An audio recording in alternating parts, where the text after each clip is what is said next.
Wenn du meine DMO-Checkliste möchtest, schreib es in die Kommentare. Abonniere den Kanal für wöchentliche Impulse zu finanziellem Wachstum. Wenn du meine DMO-Checkliste möchtest, schreib es in die Kommentare. Abonniere den Kanal für wöchentliche Impulse zu finanziellem Wachstum.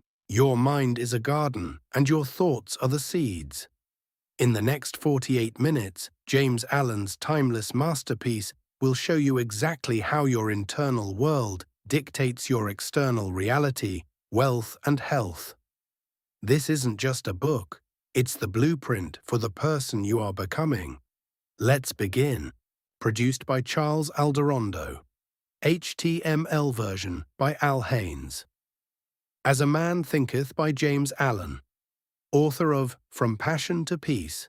Mind is the master power that molds and makes, and man is mind, and evermore he takes the tool of thought, and shaping what he wills, brings forth 1,000 joys, 1,000 ills.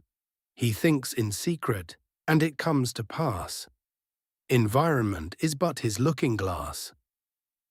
Authorized edition, New York Contents, Thought and Character, produced by Charles Alderondo. HTML version by Al Haynes. As a Man Thinketh by James Allen. Author of From Passion to Peace. Mind is the master power that molds and makes, and man is mind, and evermore he takes the tool of thought, and shaping what he wills, brings forth 1,000 joys, 1,000 ills. He thinks in secret, and it comes to pass. Environment is but his looking-glass. Authorized edition, New York Contents, Thought and Character. The Thought Factor in Achievement. Visions and Ideals. Serenity Forward.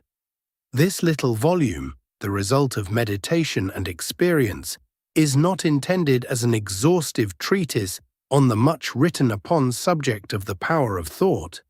It is suggestive rather than explanatory, its object being to stimulate men and women to the discovery and perception of the truth that they themselves are makers of themselves. By virtue of the thoughts which they choose and encourage, that mind is the master weaver, both of the inner garment of character and the outer garment of circumstance, and that, as they may have hitherto woven in ignorance and pain, they may now weave in enlightenment and happiness. James Allen, Broad Park Avenue, Ilfracombe, England. As a Man Thinketh Thought and Character, the aphorism. As a man thinketh in his heart, so is he, not only embraces the whole of a man's being, but is so comprehensive as to reach out to every condition and circumstance of his life. A man is literally what he thinks, his character being the complete sum of all his thoughts. As the plant springs from, and could not be without, the seed, so every act of a man springs from the hidden seeds of thought, and could not have appeared without them. This applies equally to those acts called spontaneous and unpremeditated as to those which are deliberately executed. Act is the blossom of thought, and joy and suffering are its fruits. Thus does a man garner in the sweet and bitter fruitage of his own husbandry. Thought in the mind hath made us, what we are by thought was wrought and built. If a man's mind hath evil thoughts, pain comes on him as comes the wheel the ox behind.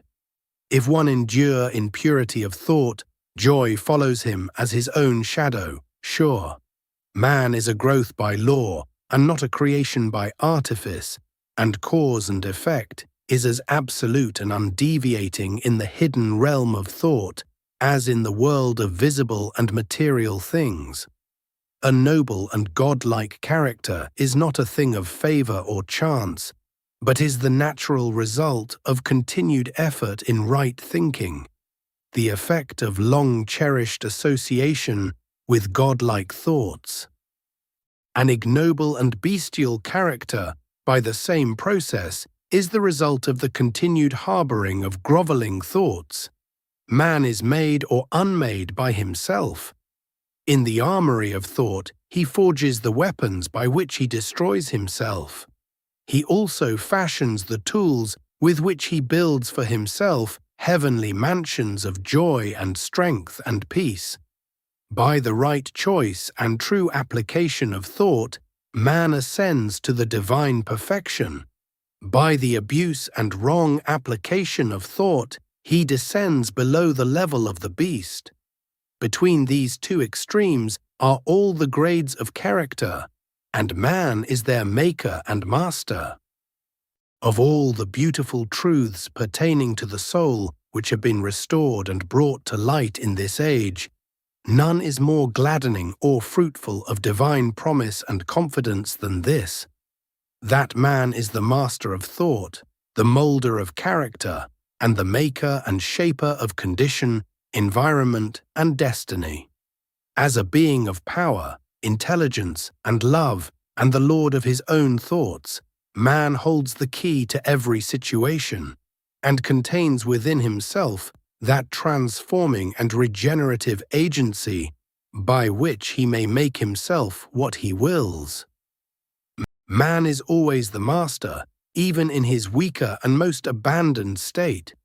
But in his weakness and degradation, he is the foolish master who misgoverns his household. When he begins to reflect upon his condition and to search diligently for the law upon which his being is established, he then becomes the wise master, directing his energies with intelligence and fashioning his thoughts to fruitful issues. Such is the conscious master, and man can only thus become by discovering within himself the laws of thought, which discovery is totally a matter of application, self-analysis, and experience. Only by much searching and mining are gold and diamonds obtained, and man can find every truth connected with his being, if he will dig deep into the mine of his soul, and that he is the maker of his character, the moulder of his life, and the builder of his destiny, he may unerringly prove, if he will watch, control, and alter his thoughts, tracing their effects upon himself, upon others, and upon his life and circumstances, linking cause and effect by patient practice and investigation, and utilizing his every experience, even to the most trivial, everyday occurrence, as a means of obtaining that knowledge of himself which is understanding, wisdom, power.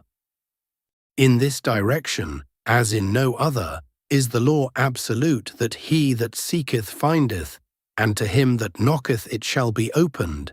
For only by patience, practice, and ceaseless importunity can a man enter the door of the temple of knowledge. The body is the servant of the mind. It obeys the operations of the mind, whether they be deliberately chosen or automatically expressed.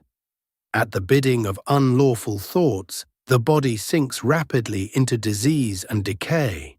At the command of glad and beautiful thoughts, it becomes clothed with youthfulness and beauty.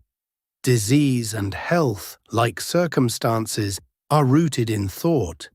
Sickly thoughts will express themselves through a sickly body. Thoughts of fear have been known to kill a man as speedily as a bullet, and they are continually killing thousands of people just as surely, though less rapidly. The people who live in fear of disease are the people who get it. Anxiety quickly demoralizes the whole body and lays it open to the entrance of disease, while impure thoughts, even if not physically indulged, will soon shatter the nervous system. Strong, pure, and happy thoughts build up the body in vigor and grace. The body is a delicate and plastic instrument, which responds readily to the thoughts by which it is impressed, and habits of thought will produce their own effects, good or bad, upon it. Men will continue to have impure and poisoned blood so long as they propagate unclean thoughts. Out of a clean heart comes a clean life and a clean body. Out of a defiled mind proceeds a defiled life and a corrupt body. Thought is the fount of action, life, and manifestation. Make the fountain pure, and all will be pure. Change of diet will not help a man who will not change his thoughts.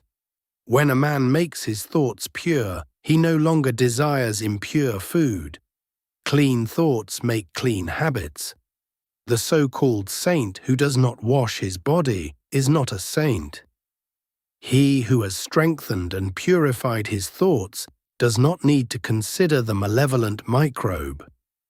If you would protect your body, guard your mind. If you would renew your body, beautify your mind. Thoughts of malice, envy, disappointment, despondency rob the body of its health and grace. A sour face does not come by chance. It is made by sour thoughts. Wrinkles that mar are drawn by folly, passion, and pride. I know a woman of 96 who has the bright, innocent face of a girl. I know a man well under middle age whose face is drawn into inharmonious contours. The one is the result of a sweet and sunny disposition. The other is the outcome of passion and discontent. As you cannot have a sweet and wholesome abode unless you admit the air and sunshine freely into your rooms, so a strong body and a bright, happy, or serene countenance can only result from the free admittance into the mind of thoughts of joy and goodwill and serenity. On the faces of the aged there are wrinkles made by sympathy, others by strong and pure thought, and others are carved by passion. Who cannot distinguish them? With those who have lived righteously, age is calm, peaceful, and softly mellowed. Like the setting sun, I have recently seen a philosopher on his deathbed. He was not old except in years. He died as sweetly and peacefully as he had lived. There is no physician like cheerful thought for dissipating the ills of the body. There is no comforter to compare with goodwill for dispersing the shadows of grief and sorrow. To live continually in thoughts of ill will, cynicism, suspicion, and envy is to be confined in a self-made prison hole. But to think well of all, to be cheerful with all, to patiently learn to find the good in all, such unselfish thoughts are the very portals of heaven. And to dwell day by day in thoughts of peace toward every creature will bring abounding peace to their possessor. Until thought is linked with purpose, there is no intelligent accomplishment. With the majority, the bark of thought is allowed to drift upon the ocean of life. Aimlessness is a vice, and such drifting must not continue for him who would steer clear of catastrophe and destruction. They who have no central purpose in their life fall an easy prey to petty worries, fears, troubles, and self-pityings, all of which are indications of weakness, which lead just as surely as deliberately planned sins, though by a different route, to failure, unhappiness, and loss, for weakness cannot persist in a power-evolving universe. A man should conceive of a legitimate purpose in his heart and set out to accomplish it. He should make this purpose the centralizing point of his thoughts. It may take the form of a spiritual ideal, or it may be a worldly object according to his nature at the time being. But whichever it is, he should steadily focus his thought forces upon the object, which he has set before him. He should make this purpose his supreme duty, and should devote himself to its attainment, not allowing his thoughts to wander away into ephemeral fancies, longings, and imaginings. This is the royal road to self-control and true concentration of thought. Even if he fails again and again to accomplish his purpose, as he necessarily must until weakness is overcome, the strength of character gained will be the measure of his true success, and this will form a new starting point for future power and triumph. Those who are not prepared for the apprehension of a great purpose should fix the thoughts upon the faultless performance of their duty, no matter how insignificant their task may appear. Only in this way can the thoughts be gathered and focused, and resolution and energy be developed, which being done, there is nothing which may not be accomplished. The weakest soul, knowing its own weakness, and believing this truth that strength can only be developed by effort and practice, will, thus believing, at once begin to exert itself, and, adding effort to effort, patience to patience, and strength to strength, will never cease to develop, and will at last grow divinely strong. As the physically weak man can make himself strong by careful and patient training, so the man of weak thoughts can make them strong by exercising himself in right thinking. To put away aimlessness and weakness, and to begin to think with purpose, is to enter the ranks of those strong ones who only recognize failure as one of the pathways to attainment, who make all conditions serve them, and who think strongly, attempt fearlessly, and accomplish masterfully. Having conceived of his purpose, a man should mentally mark out a straight pathway to its achievement, looking neither to the right nor the left. Doubts and fears should be rigorously excluded. They are disintegrating elements which break up the straight line of effort, rendering it crooked, ineffectual, useless. Thoughts of doubt and fear never accomplished anything and never can. They always lead to failure. Purpose, energy, power to do, and all strong thoughts cease when doubt and fear creep in. The will to do springs from the knowledge that we can do. Doubt and fear are the great enemies of knowledge, and he who encourages them, who does not slay them, thwarts himself at every step. He who has conquered doubt and fear has conquered failure. His every thought is allied with power, and all difficulties are bravely met and wisely overcome. His purposes are seasonably planted, and they bloom and bring forth fruit, which does not fall prematurely to the ground. Thought allied fearlessly to purpose becomes creative force. He who knows this is ready to become something higher and stronger than a mere bundle of wavering thoughts and fluctuating sensations. He who does this has become the conscious and intelligent wielder of his mental powers. The thought factor in achievement. All that a man achieves and all that he fails to achieve is the direct result of his own thoughts. In a justly ordered universe where loss of equipoise would mean total destruction, individual responsibility must be absolute. A man's weakness and strength, purity and impurity are his own and not another man's. They are brought about by himself and not by another, and they can only be altered by himself, never by another. His condition is also his own and not another man's. His suffering and his happiness are evolved from within. As he thinks, so he is. As he continues to think, so he remains. A strong man cannot help a weaker unless that weaker is willing to be helped, and even then the weak man must become strong of himself.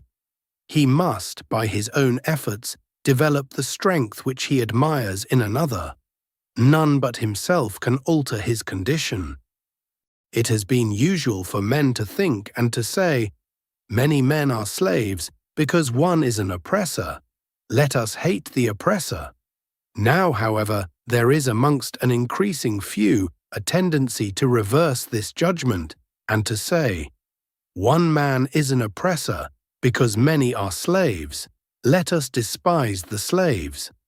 The truth is that oppressor and slave are cooperators in ignorance, and, while seeming to afflict each other, are in reality afflicting themselves. A perfect knowledge perceives the action of law in the weakness of the oppressed and the misapplied power of the oppressor. A perfect love, seeing the suffering which both states entail, condemns neither. A perfect compassion embraces both oppressor and oppressed. He who has conquered weakness and has put away all selfish thoughts belongs neither to oppressor nor oppressed. He is free. A man can only rise, conquer, and achieve by lifting up his thoughts. He can only remain weak and abject and miserable by refusing to lift up his thoughts. Before a man can achieve anything, even in worldly things, he must lift his thoughts above slavish animal indulgence.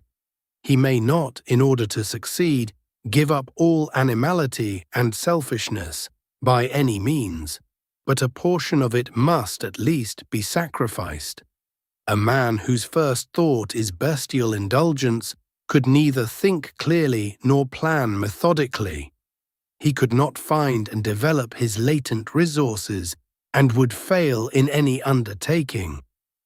Not having commenced to manfully control his thoughts, he is not in a position to control affairs and to adopt serious responsibilities. He is not fit to act independently and stand alone, but he is limited only by the thoughts, which he chooses. There can be no progress, no achievement without sacrifice, and a man's worldly success will be in the measure that he sacrifices his confused animal thoughts and fixes his mind on the development of his plans and the strengthening of his resolution and self-reliance. And the higher he lifts his thoughts, the more manly, upright, and righteous he becomes, the greater will be his success, the more blessed and enduring will be his achievements. The universe does not favor the greedy, the dishonest, the vicious, although on the mere surface it may sometimes appear to do so. It helps the honest, the magnanimous, the virtuous. All the great teachers of the ages have declared this in varying forms, and to prove and know it, a man has but to persist in making himself more and more virtuous by lifting up his thoughts. Intellectual achievements are the result of thought consecrated to the search for knowledge, or for the beautiful and true in life and nature. Such achievements may be sometimes connected with vanity and ambition, but they are not the outcome of those characteristics. They are the natural outgrowth of long and arduous effort and of pure and unselfish thoughts. Spiritual achievements are the consummation of holy aspirations. He who lives constantly in the conception of noble and lofty thoughts, who dwells upon all that is pure and unselfish, will, as surely as the sun reaches its zenith and the moon its full, become wise and noble in character, and rise into a position of influence and blessedness. Achievement of whatever kind is the crown of effort, the diadem of thought. By the aid of self-control, resolution, purity, righteousness, and well-directed thought, a man ascends. By the aid of animality, indolence, impurity, corruption, and confusion of thought, a man descends. A man may rise to high success in the world, and even to lofty altitudes in the spiritual realm, and again descend into weakness and wretchedness by allowing arrogant, selfish, and corrupt thoughts to take possession of him. Victories attained by right thought can only be maintained by watchfulness. Many give way when success is assured and rapidly fall back into failure. All achievements, whether in the business, intellectual, or spiritual world, are the result of definitely directed thought, are governed by the same law, and are of the same method. The only difference lies in the object of attainment. He who would accomplish little must sacrifice little. He who would achieve much must sacrifice much. He who would attain highly must sacrifice greatly. The dreamers are the saviors of the world.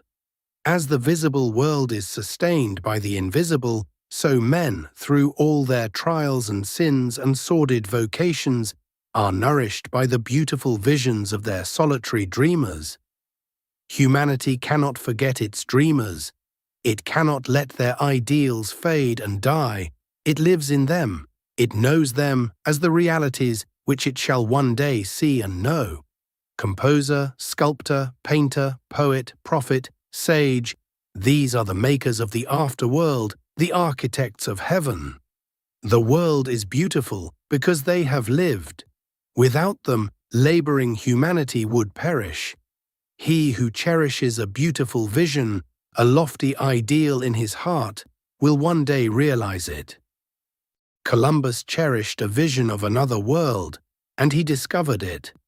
Copernicus fostered the vision of a multiplicity of worlds and a wider universe, and he revealed it. Buddha beheld the vision of a spiritual world of stainless beauty and perfect peace, and he entered into it.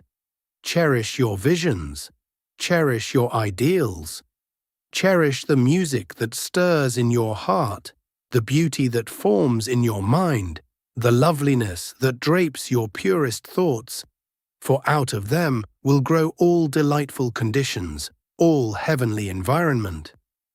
Of these, if you but remain true to them, your world will at last be built. To desire is to obtain, to aspire is to achieve. Shall man's basest desires receive the fullest measure of gratification, and his purest aspirations starve for lack of sustenance? Such is not the law. Such a condition of things can never obtain. Ask and receive. Dream lofty dreams, and as you dream, so shall you become. Your vision is the promise of what you shall one day be. Your ideal is the prophecy of what you shall at last unveil. The greatest achievement was at first, and for a time, a dream. The oak sleeps in the acorn, the bird waits in the egg, and in the highest vision of the soul, a waking angel stirs. Dreams are the seedlings of realities. Your circumstances may be uncongenial, but they shall not long remain so if you but perceive an ideal and strive to reach it. You cannot travel within and stand still without. Here is a youth hard-pressed by poverty and labor, confined long hours in an unhealthy workshop, unschooled and lacking all the arts of refinement. But he dreams of better things. He thinks of intelligence, of refinement, of grace and beauty. He conceives of, mentally builds up, an ideal condition of life. The vision of a wider liberty and a larger scope takes possession of him. Unrest urges him to action, and he utilizes all his spare time and means, small though they are, to the development of his latent powers and resources. Very soon so altered has his mind become that the workshop can no longer hold him. It has become so out of harmony with his mentality that it falls out of his life as a garment is cast aside, and with the growth of opportunities which fit the scope of his expanding powers, he passes out of it forever. Years later we see this youth as a full-grown man. We find him a master of certain forces of the mind, which he wields with worldwide influence and almost unequaled power. In his hands he holds the cords of gigantic responsibilities. He speaks, and lo, lives are changed. Men and women hang upon his words and remold their characters, and, sun-like, he becomes the fixed and luminous center round which innumerable destinies revolve. He has realized the vision of his youth. He has become one with his ideal. And you too, youthful reader, will realize the vision, not the idle wish of your heart, be it base or beautiful, or a mixture of both, for you will always gravitate toward that which you secretly most love. Into your hands will be placed the exact results of your own thoughts. you will receive that which you earn, no more, no less. Whatever your present environment may be, you will fall, remain, or rise with your thoughts, your vision, your ideal. You will become as small as your controlling desire, as great as your dominant aspiration. In the beautiful words of Stanton Kirkham Davis, you may be keeping accounts, and presently you shall walk out of the door that for so long has seemed to you the barrier of your ideals, and shall find yourself before an audience, the pen still behind your ear, the ink stains on your fingers, and then and there shall pour out the torrent of your inspiration. You may be driving sheep, and you shall wander to the city bucolic and open-mouthed, shall wander under the intrepid guidance of the Spirit into the studio of the Master, and after a time he shall say, I have nothing more to teach you. And now you have become the Master, who did so recently dream of great things while driving sheep. You shall lay down the saw and the plane to take upon yourself the regeneration of the world. The thoughtless, the ignorant, and the indolent, seeing only the apparent effects of things and not the things themselves, talk of luck, of fortune and chance. Seeing a man grow rich, they say, how lucky he is. Observing another become intellectual, they exclaim, how highly favored he is. And noting the saintly character and wide influence of another, they remark, how chance aids him at every turn. They do not see the trials and failures and struggles which these men have voluntarily encountered in order to gain their experience, have no knowledge of the sacrifices they have made, of the undaunted efforts they have put forth, of the faith they have exercised, that they might overcome the apparently insurmountable and realize the vision of their heart. They do not know the darkness and the heartaches. They only see the light and joy and call it luck. They do not see the long and arduous journey, but only behold the pleasant goal and call it good fortune. Do not understand the process, but only perceive the result and call it chance. In all human affairs, there are efforts and there are results, and the strength of the effort is the measure of the result. Chance is not. Gifts, powers, material, intellectual, and spiritual possessions are the fruits of effort. They are thoughts completed, objects accomplished, visions realized. The vision that you glorify in your mind, the ideal that you enthrone in your heart.